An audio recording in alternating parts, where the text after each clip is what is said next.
오늘의 사연 시작합니다. 안녕하세요. 50대 중반의 돌싱녀이고 목욕탕 여탕 카운터에서 손님에게 표를 받고 옷장 열쇠를 내주는 일을 하고 있는 직장인입니다. 제가 하는 일은 수건을 깜빡하고 안 가져온 손님이 있으면 돈 받고 수건을 빌려주기도 하고 목욕 가방이나 때밀이 타올 그리고 여러 종류의 여성복과 속옷 같은 것도 팔고 있습니다. 아, 참. 제가 얼마 전에 우리 목욕탕 단골 손님의 주선으로 소개팅을 했어요. 상대는 아담하고 깔끔한 중국집을 운영하는 사장인데 저를 굉장히 마음에 들어 하고 있습니다. 소개시켜준 손님이 저랑 한 3년 얼굴을 알고 지내는 사이인데 그 언니가 워낙에 부침성이 좋아서 저랑 죽이 잘 맞아서 같이 놀러도 다니고 자주 먹으러 다니고 그러면서 친해졌거든요. 소개해줄 남자가 자기 남편 친구라면서 굳이 꼭 만나보라 그러기에 저는 가진 것도 없고 그저 목욕탕에서 잡다한 일이나 하면서 사는데 나 같은 걸 좋아하겠냐 했지요. 그런 건 애초에 마음에 두지 말고 그저 그 남자 마음만 잘 보듬어주면 된다 그러더라고요. 소개받은 남자는 조금 사정이 딱하게 컸더라고요. 부모가 모두 이혼해서 할머니가 키웠는데 형제마저 없으니 그저 나이든 어른들 틈에 있었다 뿐 늘 부대끼고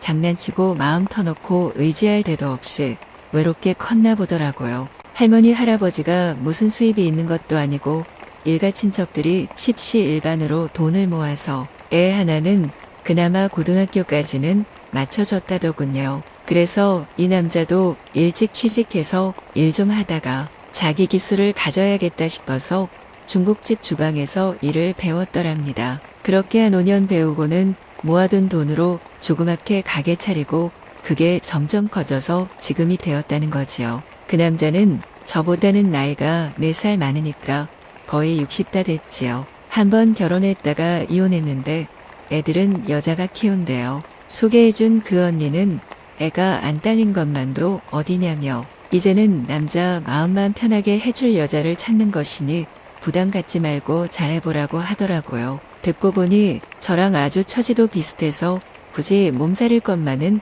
아니다 싶기도 하더라고요. 저는 나이 40다 돼서 결혼했고 잠깐 살다가 이혼했습니다. 서로 마음도 맞지가 않아서 맨날 죽자고 싸웠고 그러다 보니 아이가 생길 겨를도 없었지요. 그리고 결혼이란 걸 한번 겪어보니 이런 결론이 나더라고요. 사람 죽을 판인데 피 말려가며 힘들게 결혼 생활을 부여잡고 있어 본들 그게 사는 건가 하는 생각 말입니다. 저는 정말 죽다 살아났다 싶을 정도로 결혼 생활이 힘들었어요. 남편은 죽기 살기로 성질이 나빴고 맞춰가는 것도 한계가 있었지요. 더구나 세상 천지에 살면서 그렇게 이기적인 인간은 처음 봤습니다. 그래서 저는 다시는 결혼 같은 건 안 하려고 굳게 마음먹었고 이혼 후에는 남자도 안 만나왔지요. 그러다 보니 일하다 만난 여자들이랑 어울려서 수다 떠는 재미로 몇 년이 후딱 흘러가더니 결국은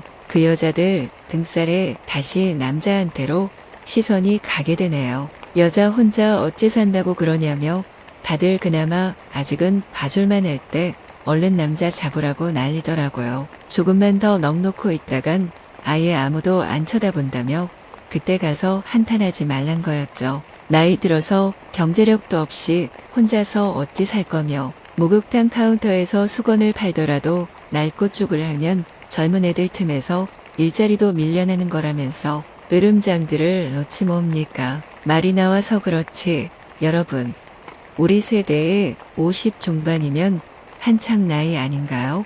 요새는 연예인들도 나이 50 앞두고도 아가씨 역할 막 하고 외모에 여전히 신경 쓰고 그러는데 평범하게 일상 사는 우리들이야. 아가씨까지는 아니더라도 나이보다 조금 젊어 보이고 마음 건강하고 그러면 젊은 것 아닌가요? 어떻건 저는 소개팅을 하기로 했고 그의 중국집에 가서 아무도 없는 홀에서 둘이서 근사한 요리를 먹기로 했습니다. 제가 멘보샤를 먹고 싶다고 해서 그는 황급히 새우 다진 것을 식빵 사이에다 끼워서 튀겨냈습니다. 그리고는 제가 그것을 먹고 있을 동안 유린기 어향가지 같은 것들을 계속 만들어냈지요. 그러다가 중간중간 제 앞에 앉아서 같이 이과 두 줄을 마시고 그러다가 다시 불 앞으로 가서 웍을 열심히 돌렸지요. 근사하고 멋져 보였습니다. 술 기운이 돌자 제가 요리하는 그의 뒤로 가서 살짝 껴안으니 그는 조금 놀라는 눈치였습니다. 그리고 그날 밤에 가게에 딸린 작은 방에서 둘이서 은밀하고 아름다운 사랑을 나눴죠. 오랜만에 남자의 살을 만지고 안겨있으니 행복이 더할 데가 없었습니다. 전 남편보다 훨씬 근사했고 저를 따뜻하게 대해준다는 것이 몸으로 듬뿍 느껴졌습니다. 그리고 두런두런 살아온 이야기를 했지요. 저는 목욕탕에서 여편네들을 상대로 때때로 싸움을 하며 거세게 굴던 제 자신의 삶이 떠올라서 눈가가 시큰해지기 시작했습니다. 아마 이혼을 안 했더라면 그렇게 답답한 삶을 살고 있지도 않았을 거라는 생각이 들었고요. 그리고 앞으로는 그 가게에서 사모님 소리를 들으며 3명의 종업원들에게 따뜻한 대접을 받게 되리라 생각하며 그의 품 안으로 마구 파고들었습니다. 그는 제가 자신의 매력에 이미 취해서 못 벗어난다고 생각했던지 다시 한번 더 뜨거운 몸짓을 퍼부어 주었고